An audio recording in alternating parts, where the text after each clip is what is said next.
ठीक है, तो हम लोग देख रहे थे पार्ट 5 जो आपका बताता है प्रेसिडेंट के बारे में, जिसका हम चैप्टर 1 के बारे में अध्ययन चल रहा था, जिसमें प्रेसिडेंट हम लोग पढ़ चुके हैं, जो बताया गया आर्टिकल 52 से 62 में। और आज हम देखेंगे वाइस प्रेसिडेंट के बारे में, जो आर्टिकल 63 से लेकर 73 तक में बताया गया है।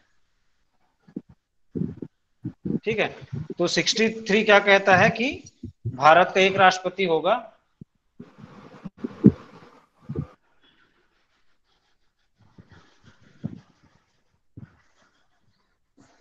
ठीक है, कि जो भारत में जो व्यवस्था है, तो एक प्रेसिडेंट की व्यवस्था है और उसके सहायता के लिए क्या है, एक राष्ट्रपति की व्यवस्था की गई है संविधान के माध्यम से।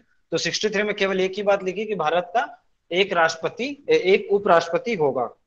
अब देखते हैं 64 में कहता है कि उपराष्ट्रपति का राज्यसभा का पदेन सभापति होगा।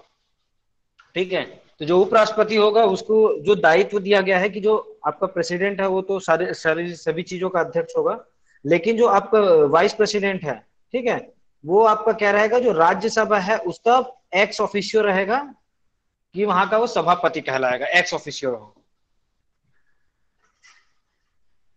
ठीक है, ex officio chairman of council of state ये कहलाएगा। और साथ ही साथ उसको क्या है कि अब इसके साथ साथ आपको दो चीजें और हैं कि वो पद राज्यसभा का पदेन सभापति होते हुए अगर राष्ट्रपति पद को संभालता है, ठीक है, यदि उस पीरियड में या उस समय में क्या करता है, वो राष्ट्रपति पद को संभालता है, जो 65 के तहत आगे जब हम पढ़ेंगे, तब वो क्या होगा, सभापति का पद नहीं ग्रहण करेगा। ठीक है, सामान्य में जब उपराष्ट्रपति होगा, जब उपराष्ट्रपति के तौर पर शपथ लेगा, तो वो राज्यसभा का पदेन सभापति हो जाएगा। लेकिन यदि किसी मामले में क्या होता है कि जब राष्ट्रपति आपका 65 के अंतर्गत क्या ग्रहण करता है, राष्ट्रपति के कार्यकाल को या राष्ट्रपति के कार्य का निर्वहन करता है, जब राष्ट्रपति किसी कारणवश नहीं हो, ठीक है, तो वह उस समय सभापति नहीं होगा। ठीक है, वो उस समय जो भी कार्य करेगा वो राष्ट्रपति की हैसियत से करेगा, और उस वक्त के लिए वो आपका राज्यसभा का पदेन सभापति नहीं होगा। अब हम देखते हैं 65 में, तो आपको चीजें समझ आएगी। 65 कहता है अनुच्छेद 65 कि राष्ट्रपति के पद में आकस्मिक रिक्ति के दौरान या उनकी अनुपस्थिति में उपराष्ट्रपति का राष्ट्रपति के रूप में कार्य करना या उनके कृत्यों का निर्वहन करना। तो कहता है कि राष्ट्रपति की मृत्यु, पद त्याग या पद से हटाए जाने या अन्य कारण से उसके पद में हुई रिक्ति की दशा में उपराष्ट्रपति उस तारीख तक राष्ट्रपति के रूप में कार्य करेगा जिस तारीख को ऐसी रिक्ति को भरने के लिए इस अध्याय के उपबंधों के अनुसार निर्वाचित नया राष्ट्रपति अपना पद ग्रहण करता है। ठीक है, तो देखिए इसमें क्या है कि जब राष्ट्रपति की मृत्यु होती है या वो पद त्याग करता है या पद से हटाया जाता है, ठीक है, या कि कोई अन्य कारण से क्या है अपने पद से उसको हटता है, ठीक है, और ऐसी स्थिति में क्या है कि राष्ट्रपति जो उपराष्ट्रपति होगा वो राष्ट्रपति का स्थान को ग्रहण करेगा। ठीक है, यहाँ पे लिखा है दशा में क्या है, उपराष्ट्रपति उस तारीख तक राष्ट्रपति के रूप में कार्य करेगा। किस तारीख तक, कि जिस तारीख तक पुनः क्या बोलते हैं, नया राष्ट्रपति अपना पद का ग्रहण नहीं करता है, तो उस समय तक क्या है कि वह उसका पद को बनाए कार्य करते रहेगा। दूसरा कहते हैं जब राष्ट्रपति अनुपस्थित, बीमारी या अन्य किसी कारण से अपने कृत्यों का निर्वहन करने में असमर्थ है। ठीक है, यहाँ पे ऊपर क्या था कि आपका पद में ही नहीं है, यहाँ पे क्या है कि वो अनुपस्थित है, किस कारण से, बीमारी से या किसी अन्य कारण से, तो अपने कृत्यों का निर्वहन करने में या फिर असमर्थ हो जाता है, तब उपराष्ट्रपति उस तारीख तक उसके कृत्यों का निर्वहन करेगा जिस तारीख को राष्ट्रपति अपने कर्तव्यों को फिर से संभालता है। तो मान लीजिए कि जो प्रेसिडेंट ऑफ इंडिया है वो करीबन 1 मंथ के लिए क्या है, बीमार है, तो उस 1 महीने के लिए क्या होंगे, जो वाइस प्रेसिडेंट होंगे वो प्रेसिडेंट के पद का निर्वहन करेंगे या उसके पद के अनुरूप कार्य करेंगे। लेकिन जैसे ही वो ठीक होके आते हैं तो वाइस प्रेसिडेंट पुनः क्या वाइस प्रेसिडेंट के पद पे काम करना शुरू करेंगे और प्रेसिडेंट अपने पद को पुनः संभाल लेंगे। ठीक है, वही बात इसमें लिखी गई है। तीसरा कहता है कि उपराष्ट्रपति को उस अवधि के दौरान और उस अवधि के संबंध में, ठीक है, किस अवधि के दौरान, जब वो राष्ट्रपति का कर्तव्य संभालता है, ठीक है, या जब तक वो राष्ट्रपति का पद संभालता है, उस अवधि के संबंध में जब तक राष्ट्रपति के रूप में इस प्रकार कार्य कर रहा है, ठीक है, क्या लिखा है कि कार्य कर रहा है, या उसके कृत्यों का निर्वहन कर रहा है, तो राष्ट्रपति की सभी शक्तियां और उन्मुक्तियां होगी तथा उसे ऐसी उपलब्धि, भत्तों और विशेषाधिकारों का जो संसद विधि द्वारा अवधारित करे। जब तक उस निर्मित इस प्रकार उपबंधित नहीं किया जाता, तब तक ऐसे उपलब्धियों, भत्तों और विशेषाधिकारों का जो दूसरी अनुसूची में निर्दिष्ट हकदार होगा। ठीक है। तो उपराष्ट्रपति क्या है कि जब भी उपराष्ट्रपति राष्ट्रपति का पद को संभालेगा, तो उसकी जो भत्ते होंगे या जो उसकी उपलब्धियां होंगी, ठीक है, या उसकी जो शक्तियां होंगी, वो राष्ट्रपति के अनुरूप ही होगी। ऐसा नहीं है कि केवल वो वाइस प्रेसिडेंट के तौर पे कि वो प्रेसिडेंट बनाया गया, तो प्रेसिडेंट को जो पूर्व में हमने जो चर्चा की थी, जितने भी उसको पावर्स और फंक्शंस मिले हैं, जितने भी पावर एंड फंक्शन उसके हैं, वो सारे चीज का निर्वहन कौन करेगा? वाइस प्रेसिडेंट करेगा या उपराष्ट्रपति उस चीजों को करेगा। और जो भी चीजें हैं कि चाहे वो 1 मंथ के लिए या 10 दिन के लिए या 2 दिन के लिए ही क्यों ना राष्ट्रपति का पद को ग्रहण करे या संभाले, वो जितने देर तक राष्ट्रपति के पद को संभालेगा, उसको राष्ट्रपति से संबंधित जितनी भी जो उपलब्धियां होती है, विशेषाधिकार होते हैं, वो सारी चीजें उसको बराबर उसी प्रकार से मिलेगी जैसे प्रेसिडेंट को मिलते हैं। ठीक है। तो ये आपका 63 में बताया गया है। तो क्या होगा? एक उपराष्ट्रपति होगा। उसके बाद आपका 64 में बताया कि पदेन सभापति होगा, किसका? राज्यसभा का। फिर 65 हम लोग जो अभी देख रहे थे, इसमें उसके निर्वहन के तरीकों को बताया गया है। तो ये सारी चीजों से क्या है कि आपका जो राष्ट्रपति है उसको उसकी दोहरी उपयोगिता है हमारे संविधान के अनुसार। पहला क्या है कि वह राज्यसभा का क्या है, एक्स ऑफिशियो होता है या चेयरमैन होता है या सभापति होता है।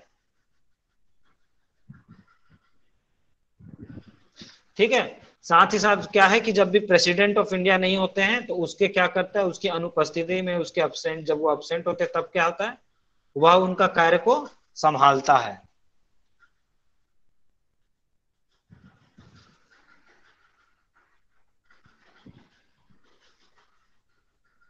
ठीक है। तो वो एक्ट करता है प्रेसिडेंट की तरह। तो ये आपका 65 में है। क्लियर है ये चीजें?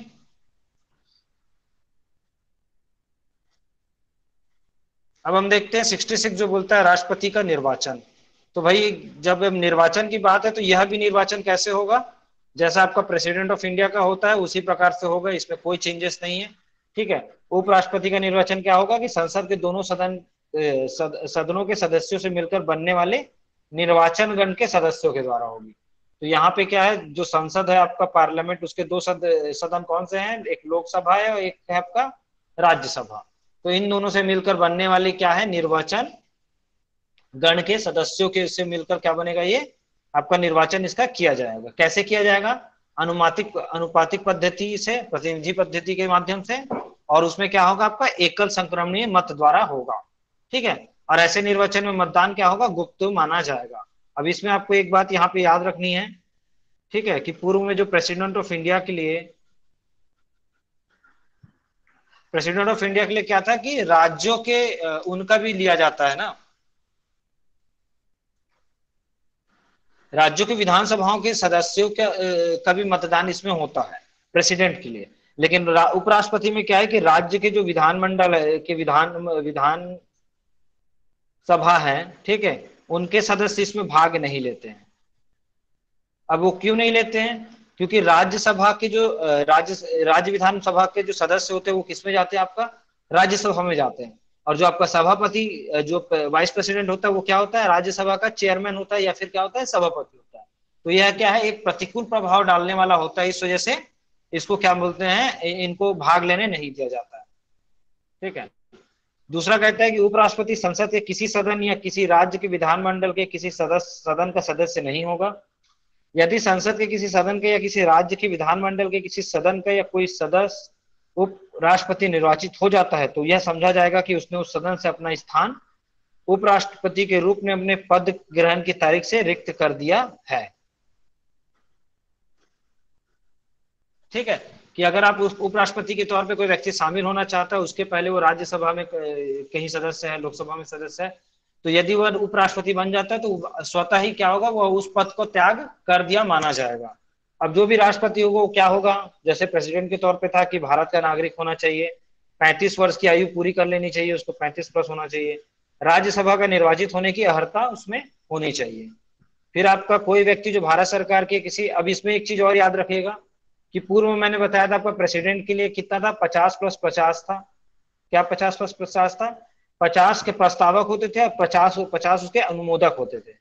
आपका उपराष्ट्रपति के लिए क्या होता है, ये 20 और 20 का फॉर्मूला चलता है। 20 प्रस्तावक होते हैं और 20 उसके अनुमोदक होते हैं।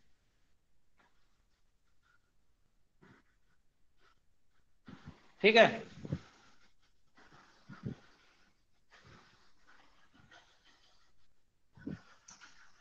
तो इसमें क्या होगा कि जो भी, जब भी इनका नामांकन भरा जाएगा उपराष्ट्रपति के चुनाव के लिए, ठीक है, निर्वाचित होने के लिए, कि ये तीनों तीनों चीजें तो उनकी जरूरी है कि नागरिक होना चाहिए, 35 वर्ष की आयु पूरी कर चुका होना चाहिए, राज्यसभा का निर्वाचित सदस्य होना चाहिए।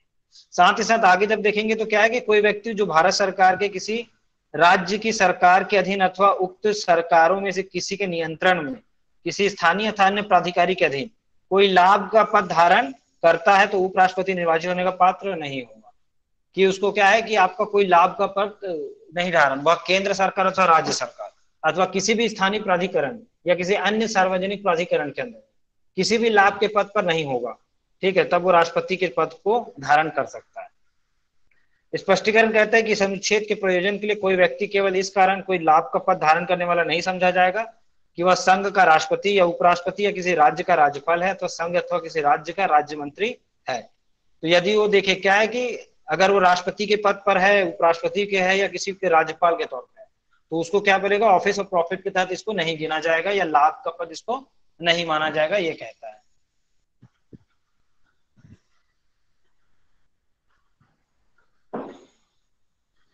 ठीक है, यहाँ पे मैंने आपको जो चीजें बताई थी कि इसके अलावा क्या है कि जो 3 4 शर्तें, उसके अलावा 2 शर्तें और होती है आपकी कि 20 प्रस्तावक होने चाहिए उम्मीद चुनाव के लिए, सॉरी नामांकन के लिए। ठीक है, उपराष्ट्रपति के, और 20 उसके अनुमोदक होने चाहिए। ठीक है, ये दोनों कहाँ से होंगे, आपका पार्लियामेंट से होंगे, दोनों संघ से, राज्यसभा और लोकसभा। ठीक है, कि दोनों जो वहां के सदस्य होंगे उसमें से 20 उसके प्रस्तावक होने चाहिए और 20 उसके क्या होने चाहिए, उसको अनुमोदन करने वाला भी होना चाहिए। ठीक है, और जो सबसे पहले हमारे जो राष्ट्र उपराष्ट्रपति थे उनका नाम क्या था, डॉक्टर एस राधाकृष्णन। ठीक है, 1952 में जो सबसे पहले बने थे।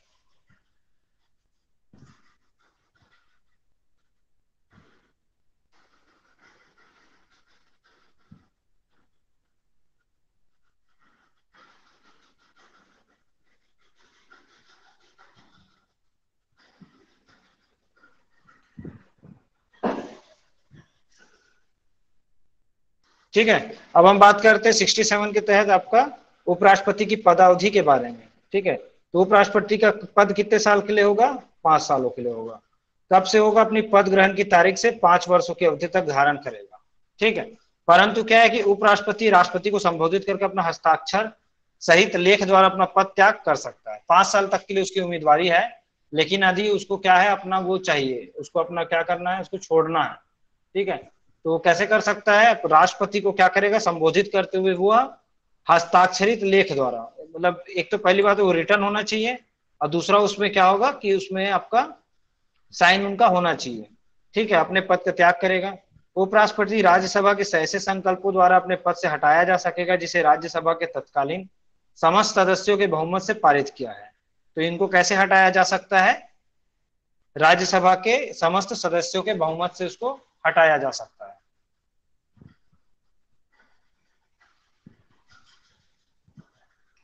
उसके बाद क्या है कि और जिससे लोकसभा सदस्य सहमत है, किंतु इस खंड के प्रयोजन के लिए कोई संकल्प तब तक प्रस्तावित नहीं किया जाएगा जब तक कि उस संकल्प को प्रस्तावित करने के आशय में कम से कम 14 दिन की सूचना ना दे दी गई। तो इसको क्या है कि राज्यसभा के सभापति के तौर पे कार्य करते हैं, तो इनको क्या है वहां से अगर हटाने का किया जाता है, ठीक है, संकल्प द्वारा ही उनको हटाया जा सकता है।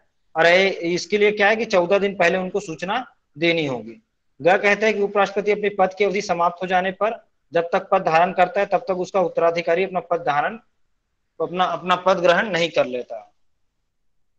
ठीक है, तो इसमें भी यही फॉर्मूला है कि जो उपराष्ट्रपति है वो क्या है कि उनका जब तक अगर 5 साल खत्म हो रहा है तो उसके पहले क्या है कि जो भी नए जो उपराष्ट्रपति हैं उनको क्या है उनका जो उत्तराधिकारी है वो आ जाना चाहिए। अगर जब तक वो नहीं आते तब तक उसका क्या है, उसका टाइम बचा रहेगा, मतलब वो कार्य उपराष्ट्रपति के तौर पे कार्य करता रहेगा 5 वर्षों के बाद भी।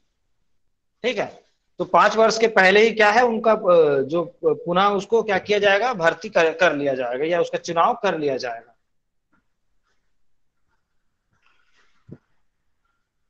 अब है 68, कहते हैं कि उपराष्ट्रपति पद में रिक्ति को भरना। तो उपराष्ट्रपति का जो पद रिक्त होता है उसको कैसे भरा जाएगा आपका। ठीक है, कि उपराष्ट्रपति के पद में रिक्ति को भरने के लिए निर्वाचन करने का समय और आकस्मिक रिक्ति को भरने के लिए निर्वाचित व्यक्तियों की पदावधि। ठीक है, तो उपराष्ट्रपति की पदावधि की समाप्ति से हुई रिक्ति को भरने के लिए निर्वाचन पदावधि की समाप्ति से पहले ही पूर्ण कर लिया जाएगा। मतलब ये क्या है, आपका जो निर्वाचन है वो क्या कहता है कि समाप्ति से पहले कर लिया जाएगा। किसकी समाप्ति से, वाइस प्रेसिडेंट का जो 5 साल का कार्यकाल है उसके उसके पूर्ण होने के पहले ही ये चीजों को निपटा दिया जाएगा।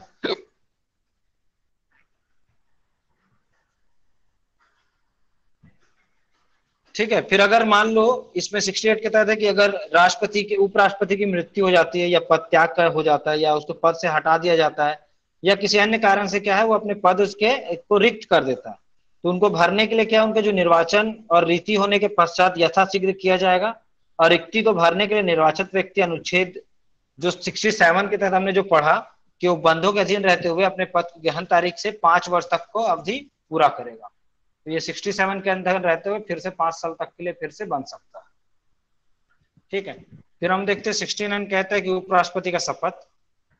तो शपथ के द्वारा कैसे शपथ होगा कि प्रत्येक उपराष्ट्रपति अपने पद ग्रहण करने से पहले राष्ट्रपति अथवा उसके द्वारा नियुक्त किसी व्यक्ति के समक्ष, ठीक है, तो ये शपथ किसके समक्ष लेगा, राष्ट्रपति के समक्ष लेगा या कोई उसके द्वारा कोई भी जो नियुक्त व्यक्ति उनके समक्ष लेगा। तो उसमें वो क्या है कि प्रतिज्ञा करेगा कि वो, और उसमें हस्ताक्षर करेगा। क्या कहेगा, ईश्वर की अमुक शपथ लेता हूं, मैं ईश्वर की अमुक शपथ लेता हूं कि मैं विधि द्वारा स्थापित भारत के संविधान के प्रति सच्ची सत्यनिष्ठा से प्रतिज्ञा करता हूं, श्रद्धा निष्ठा रखूंगा तथा कि मैं विधि द्वारा स्थापित भारत के संविधान के प्रति सच्ची श्रद्धा रखूंगा, श्रद्धा और निष्ठा रखूंगा तथा जिस पद को मैं ग्रहण करने वाला हूं उसके कर्तव्यों का श्रद्धापूर्वक निर्वहन करूंगा। तो मैं ईश्वर की शपथ लेता हूं, ये यहां आएगा, और सत्यनिष्ठा से प्रतिज्ञा करता हूं, मतलब ये बोला जाता है। ठीक है, उसके बाद आपका 70 कहता है कि अन्य आकस्मिकताओं में राष्ट्रपति के कृत्यों का निर्वहन। ठीक है, अब अन्य आकस्मिकता क्या होते हैं आपका कि राष्ट्रपति के पद की रिक्ति के त्याग पत्र, इसमें है कि संसद ऐसी किसी आकस्मिकताओं में जो इस अध्याय के उपबंध में नहीं है राष्ट्रपति के कृत्यों के निर्वहन के लिए उपबंध कर सके जो वो ठीक समझे। अब ये चीजें क्या है आपका कि प्रेसिडेंट के बारे में है कि जब हमारे जो प्रेसिडेंट है उनके साथ कुछ दुर्घटना घटे, कोई आकस्मिकता हो, जैसे वो क्या है राष्ट्रपति का अपहरण हो जाए, राष्ट्रपति रहस्यमय रूप से क्या है गायब हो जाए, जो मिल ना पाए, मतलब समझ, या पूर्ण रूप से क्या हो जाए निर्योग्य हो जाए। ठीक है, उनको कोई बहुत घातक उसके ऊपर क्या कहते हैं कुछ मेडिकल इमरजेंसी आ गई, तो इन सारी सिचुएशन, अगर इस प्रकार की सिचुएशन आती है, ठीक है, तो यहाँ पे जो काम करता है आपका अनुच्छेद 70 कार्य करता है, आर्टिकल 70 जो है वो कार्य करना शुरू करता है, जिसमें क्या है कि राष्ट्रपति और उपराष्ट्रपति का पद एक साथ रिक्त हो जाता हो। ठीक है, अब जैसे मान लीजिए कि जो वाइस प्रेसिडेंट है और प्रेसिडेंट, इन दोनों का जो पद है वो एक साथ रिक्त हो जाए। ठीक है, तो राष्ट्रपति के कृत्यों के निर्वहन के लिए वैकल्पिक व्यवस्था का यह उल्लेख करता है जो आपका 70 है। इसके माध्यम से क्या है, मान लो कभी ऐसी सिचुएशन आई कि वाइस प्रेसिडेंट जो है और जो प्रेसिडेंट ऑफ इंडिया है दोनों का पद एक साथ खाली हो रहा हो, या किसी सिचुएशन से दोनों अपने पद में नहीं रह पा रहे हो, ठीक है, तब ये आर्टिकल 70 अपना एक्टिव होगा और यहाँ पे संसद जो भी रीति कोई भी उसके लिए कार्य करे, ठीक है, कोई भी विधि बना सकेगी या उपबंध कर सकेगी जैसा उसको उस समय ठीक लगेगा। तो यहाँ पे पावर किसको मिला हुआ है, संसद को मिला है इनके ऊपर कार्य करने का। ठीक है, और वो जो आपका जो इमरजेंसीज है या आकस्मिकताएं हैं जो, ठीक है, वो क्या क्या हो सकती है, अपहरण हो सकता है, रहस्यमयी तौर पे गायब हो सकते हैं, फिर आपका क्या हो सकता है, निर्योग हो सकते हैं। ठीक है,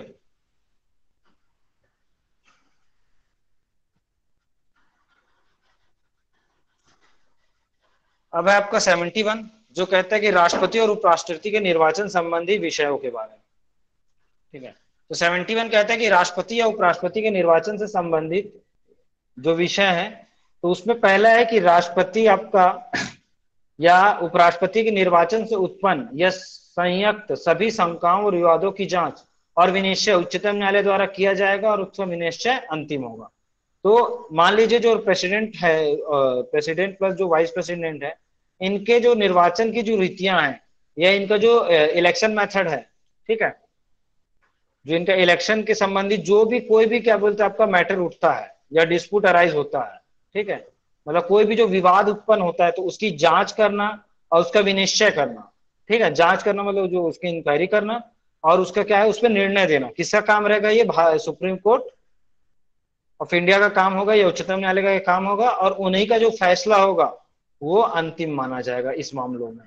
ठीक है, उसके बाद दूसरा कहता है कि यदि उच्चतम न्यायालय द्वारा किसी व्यक्ति के राष्ट्रपति या उपराष्ट्रपति के रूप में निर्वाचन को शून्य घोषित कर दिया है और उसके द्वारा यथास्थिति राष्ट्रपति या उपराष्ट्रपति के पदों की शक्तियों के प्रयोग और कर्तव्यों के पालन में उच्चतम न्यायालय के विनिश्चय की तारीख को या उससे पहले किए गए कार्य उस घोषणा के कारण अविधिमान्य नहीं होंगे। अब ये दूसरा क्या है आपका कि निर्वाचन शून्य। ठीक है, क्या होता है कि मान लीजिए जो आपका प्रेसिडेंट है या आपका प्रेसिडेंट है और आपके वाइस प्रेसिडेंट का जो इलेक्शन है, ठीक है, इसमें ये क्या होता है, ये इलेक्शन बाद में क्या होता है शून्य घोषित हो जाता है। ठीक है, या जो निर्वाचन है वो क्या होगा शून्य घोषित हो जाएगा। लेकिन ये चीजें कब होगी? बाद में होंगी। मतलब क्या होगा कि जो प्रेसिडेंट अपना पद ग्रहण कर चुके हैं उसके 1 महीने बाद पता चला कि उनका क्या होगा, निर्वाचन शून्य होगा। तो 1 माह के दौरान जो भी उन्होंने कार्य किया है, ठीक है, उन कार्यों के ऊपर कोई भी प्रश्न चिन्ह नहीं उठाया जाएगा और वह कार्य जो भी उन्होंने जो भी फैसले लिए हैं वो यथा स्वरूप बने रहेंगे, यथा स्थिति रूप में बने रहेंगे। ठीक है, और उनका जो भी कार्य है वो क्या होगा, विधि मान्य ही रहेगा। ठीक है,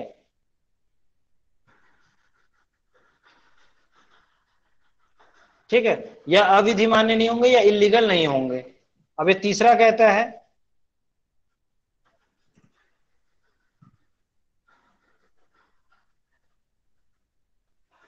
संसद द्वारा कि इस संविधान के उपबंधों का अधीन रहते हुए राष्ट्रपति या उपराष्ट्रपति के निर्वाचन से संबंधित या संसद किसी विषय का विनियमन संसद विधि द्वारा करेगी। तो इसका जो विनियमन है, ठीक है, विनियम मतलब क्या होता है आपका जो भी मैटर्स है जिसको गवर्निंग करने का, ठीक है, जो रेगुलेशन बनाना है लॉ ठीक है, जो भी रेगुलेशन है वो कौन बनाएगा, उससे संबंधित लॉज आपका पार्लियामेंट बनाएगा या संसद द्वारा इस चीज को बनाया जाएगा। अब इसका जो अंतिम है चौथा, वो कहता है कि राष्ट्रपति या उपराष्ट्रपति के रूप में किसी व्यक्ति के निर्वाचन को उसे निर्वाचित करने वाले निर्वाचक गणों के सदस्यों में से किसी भी कारण से विद्यमान किसी रीति के आधार पर प्रसंगित नहीं किया जा सकता। ठीक है, तो अब इसमें ये लास्ट जो पॉइंट क्या है कि जो भी निर्वाचन गण होता है, ठीक है, आपका जो भी निर्वाचन करने वाले हैं, ठीक है, जो निर्वाचक गण होते हैं या जो आपके, तो इनके द्वारा जो भी कार्य किया जाएगा तो मतलब इनके को किसी भी कारण से क्या है इनकी रिक्तियों के आधार पर प्रश्नगत नहीं किया जाएगा। इसका मतलब यह है कि मान लीजिए निर्वाचकों गण की संख्या होनी चाहिए 500, ठीक है, लेकिन क्या है कि उसमें सिर्फ 450 लोग ही शामिल है और 50 उसमें शामिल नहीं हो पा रहे हैं, तो इन 450 के आधार पर ही निर्वाचन हो जाएगा। ये 50 नहीं है तो इसके लिए कोई क्वेश्चन मार्क नहीं उठेगा। ठीक, जो भी एट प्रेजेंट होगा उस आधार पर कार्य को कर दिया जाएगा। अब जो इनकी जो मुख्य बातें हैं, अनुच्छेद 72 है, वो कहता है क्षमा आदि और कुछ मामलों में दंडादेश के निलंबन, परिहार या लघुकरण की राष्ट्रपति की शक्ति। तो पहले इसको समझ लेते हैं हम लोग क्या है कि चीजें ये, ठीक है, कि राष्ट्रपति और उपराष्ट्रपति जो आपका राष्ट्र, अब यहाँ पे आपके राष्ट्रपति को ही केवल दिया गया है। ठीक है, जो शक्तियों के बारे में है, क्षमादान करने की शक्ति किसको दिया गया है? राष्ट्रपति को। कि राष्ट्रपति को विभिन्न शक्तियों के साथ साथ क्षमादान करने की एक महत्वपूर्ण शक्ति दी गई है और इस शक्ति के तहत क्या है कि राष्ट्रपति किसी सिद्ध उस व्यक्ति के दंड अर्थात दंडादेश को क्या कर सकता है? पहला तो है क्षमा कर सकता है, दूसरा स्थायी तौर पर निलंबित कर सकता है, तीसरा स्थगित कर सकता है, चौथा परिवर्तित कर सकता है और पांचवा उसको कम कर सकता है। तो इसी के लिए ये उपबंध है कि क्या है, देखते हैं राष्ट्रपति को किसी अपराध के लिए सिद्ध दोष ठहराया गया, अपराध जो भी अपराधी हैं, ठीक है, जो सिद्ध दोषी हैं, मतलब जो जो उस अपराध के दोषी हैं, ठीक है, किसी व्यक्ति को दंड को क्षमा कर सकता है, उसका विलंबन कर सकता है, विराम लगा सकता है परिहार करने के साथ, दंडादेश के निलंबन, परिहार या लघुकरण की। ठीक है, तो ये क्या होता है, पहले इसको समझते हैं, लघुकरण, परिहार, विराम और प्रविलंबन।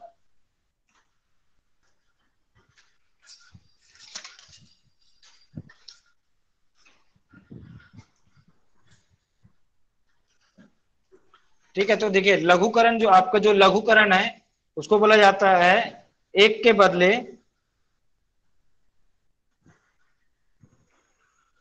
दूसरा, अर्थात क्या है कि जो जैसे बड़े दंड जो दिए जाएंगे, ठीक है, जो भी बहुत बड़े किस्म की जो सजाएं होती है उसको क्या करेगा, कम कर देगा। अर्थात कैसे करेगा, जो कठोर कारावास जैसे दिया गया है किसी मामले में, ठीक है, उसको कम करके क्या करेगा, वह साधारण कारावास में बदल देगा। ठीक, परिहार का क्या होता है कि दंडादेश की मात्रा को उसकी प्रकृति में परिवर्तन किए बिना ही कम करना। ठीक है, अब इसकी जो, जैसे अब यहाँ पे क्या है, प्रकृति को बदल दे रहे हैं, कठोर से क्या साधारण कर दे रहे हैं। ठीक है, साल में शायद वही उतना ही रहे, जैसे अगर उसको कठोर 1 साल का दंड है तो 1 साल का साधारण कर दिया जाएगा। अब परिहार में क्या करेंगे कि जो दंड है उसको दंडादेश की मात्रा में क्या करेंगे, कोई परिवर्तित किया भी, ठीक है, उसका क्या करेंगे, उसमें उसके उसमें प्रकृति में परिवर्तन किए बिना उसको कम कर देंगे। जैसे क्या है कि 1 साल की जो सजा है, ठीक है, उसको क्या करेंगे 6 माह का कर देंगे। ठीक है, बल्कि उस 1 साल की सजा चाहे कठोर हो चाहे साधारण, वो एज इट इज रहेगा, लेकिन जो उसकी अवधि है उसको क्या करेंगे, कम कर देंगे। अब उसके बाद तीसरा जो है आपका, वो है विराम। ठीक है, विराम मतलब क्या होता है कि किसी विशेष कारणों से दंड को कम कर देना। ठीक है, इसमें क्या होता है, मतलब दंड को सीधा कम ही खत्म कर देता है। अब वो कैसे होता है, जैसे कोई गर्भवती स्त्री है तो उसको मृत्यु दंड आदेश को क्या करेंगे, साधारण कारावास में परिवर्तित कर देंगे। ठीक है, अब इसमें क्या है, दंड को कम भी किया जा सकता है और उसकी प्रकृति में भी बदला जा सकता है विराम के अंतर्गत। अब प्रविलंबन क्या होता है कि इसमें इस प्रविलंबन के तहत जो भी आपका जो मृत्यु दंड की जो सजाएं होती है, ठीक है, उसका क्या होता है, अस्थायी निलंबन होता है।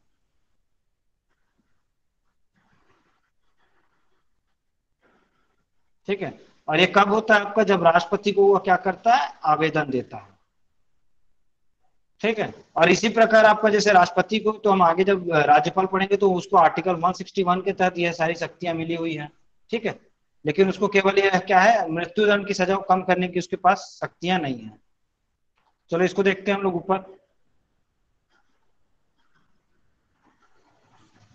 ठीक है, कि राष्ट्रपति अपने ये हो गया, तो दूसरा है कि अब कैसे करेगा वो उन सभी मामलों में जिसमें दंड या दंडादेश सेना न्यायालय द्वारा दिया गया है।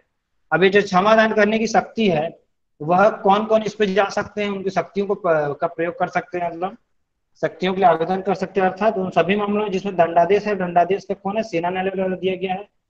उन सभी मामलों में जिसमें दंड या दंडादेश ऐसे विषय संबंधित किसी विधि विरुद्ध अपराध के लिए दिया गया है जिस विषय तक संघ की कार्यपालिक शक्ति का विस्तार है।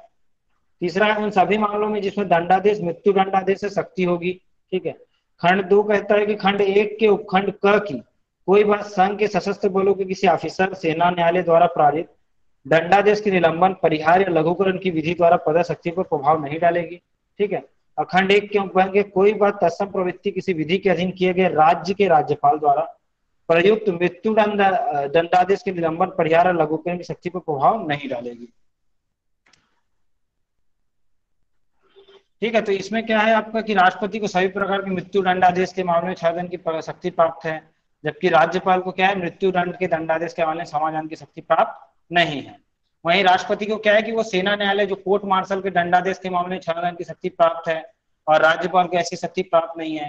ठीक है, तो ये क्या है कि राष्ट्रपति कैसे करेगा, लघुकरण, परिहार, विराम आदि का प्रयोग करके, प्रविलंबन का प्रयोग करके क्या करता है, वो क्षमादान की शक्ति प्रदान करता है। तो ये सारी चीजें आपकी थी। और यहाँ पे एक अंतिम बिंदु है आपका 73, कि भारत का संविधान अनुच्छेद 73 कहता है कि संघ की कार्यपालिका शक्ति का विस्तार। अभी जो संघ की कार्यपालिका शक्ति है उसका विस्तार कहाँ तक होगा, इसके बारे में 73 उपबंध करता है।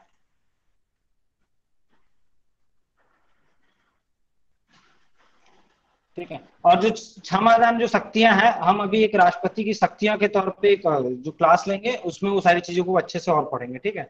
इसके लिए मत परेशान होना। तो क्या है कि संविधान के उपबंधों के अधीन रहते हुए संघ की कार्यपालिका शक्ति का विस्तार। अब संघ की जो कार्यपालिका शक्ति किसमें निहित होती है? प्रेसिडेंट और उसके अधीनस्थ कर्मचारियों में, जो हमने पूर्व में पढ़ा 53 के तहत, ठीक है। अब इसमें क्या है, जिन विषय के संबंध में संसद को विधि बनाने की शक्ति है उन तक।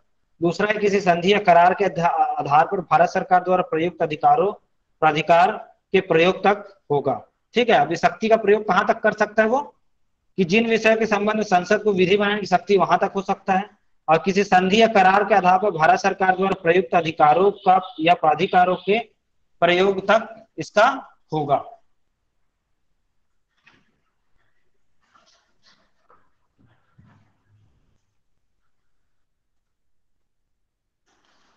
दूसरा है कि अब इसके बाद है कि परंतु इस संविधान में संसद द्वारा बनाई गई किसी विधि के अभियुक्त रूप से या उपबंधों के सिवाय खंड 1 के निर्दिष्ट कार्यपालिका शक्ति का विस्तार किसी राज्य में ऐसे विषय तक नहीं होगा जिसके संबंध में उस राज्य के विधानमंडल को कोई विधि बनाने की शक्ति है।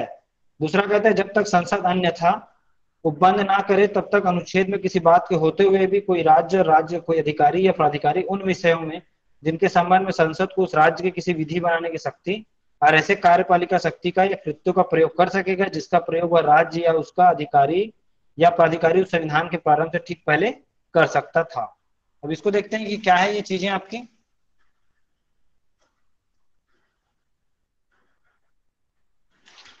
ठीक है कि संघ की कार्यपालिका शक्ति को संसद की विधायन शक्ति द्वारा विस्तृत माना गया है। अर्थात संघ की जो शक्तियां हैं वह क्या है कि कार्यपालिका की शक्तियों का विस्तार उन सभी विषय तक होगा जिसके संबंध में संसद विधि बना सकती है। मतलब ये क्या है कि जो एक कार्यपालिका की शक्ति का जो बात है, अब कोई भी देखे शक्ति की जो बात होती है तो हम लोग को केवल आपको याद रखना है शेड्यूल 7, ठीक है, या अनुसूची 7, जिसमें आपका 3 अनुसूचियां जो सूचियां हैं, एक आपका क्या है यूनियन लिस्ट, फिर आपका है स्टेट लिस्ट और फिर कॉन्फ्रेंस लिस्ट। तो ये क्या है किन में कर सकता है आपका इस संघ के विषयों में विधि बना सकता है, और कॉन्करेंट जो लिस्ट है समवर्ती सूची उसमें बना सकता है। तो राज्य वाले में वो ये नहीं बना सकता है।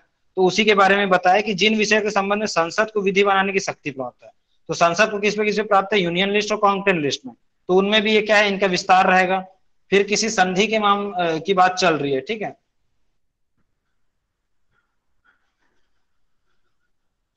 तो संधि के मामले में क्या है कि आधार पर भारत सरकार द्वारा प्रयुक्त अधिकारों और प्राधिकार का प्रयोग तक होगा, ठीक है। अब इसमें क्या है कि जो संघ की कार्यपालिका का शक्ति का विस्तार भारत सरकार के उन अधिकारों प्राधिकारों एवं अधिकार के प्रयोग तक भी विस्तृत है जो किसी संधि अथवा करार के अंतर्गत उद्भूत होते हैं। मतलब क्या है कि अब ये कार्यपालिका की शक्ति कहां पे है कि यदि भारत सरकार किसी के साथ संधि या कोई करार करता है तो उसमें भी उसको शक्तियां रहेगी कि उसके माध्यम से क्या वो करार कर रहा है, तो ये शक्तियों का उसका विस्तार क्षेत्र है, ठीक है। अब यहाँ पे जो उपबंध क के लिए जो बोला वो क्या है कि प्रशासनिक निर्देश अथवा आदेश समाधान जो सामाजिक नियमों की परिभाषा में नहीं आते, अतः जो सरकार ऐसे प्रशासनिक निर्देशों को अनुच्छेद आपका 73 का है, ठीक है, के अंतर्गत परिवर्तित कर सकती है। तो जो उसके विधि के विपरीत नहीं कहा जा सकता, ठीक है। तो ये सारी चीजें आपकी थी। अब इसमें है कि राष्ट्रपति को कठिनाई को दूर करने की शक्ति है कि जो संविधान का 101 अमेंडमेंट हुआ था, ठीक है, 2006 में, उस संविधान संशोधन के प्रभाव में आने के वाली कठिनाइयों को दूर करने का आदेश पारित करने की शक्ति राष्ट्रपति में निहित की गई है, ठीक है। कि संविधान में जो भी क्या बोलते हैं संशोधन के प्रभाव करने में आने वाली जो भी कठिनाई है उसको दूर करने के लिए 101 का जो संविधान हुआ था उसके माध्यम से उसमें राष्ट्रपति को अलग से ये शक्तियों को दिया गया है, ठीक है। तो यहां तक रहता है, बाकी चीजें हम लोग कल देखेंगे।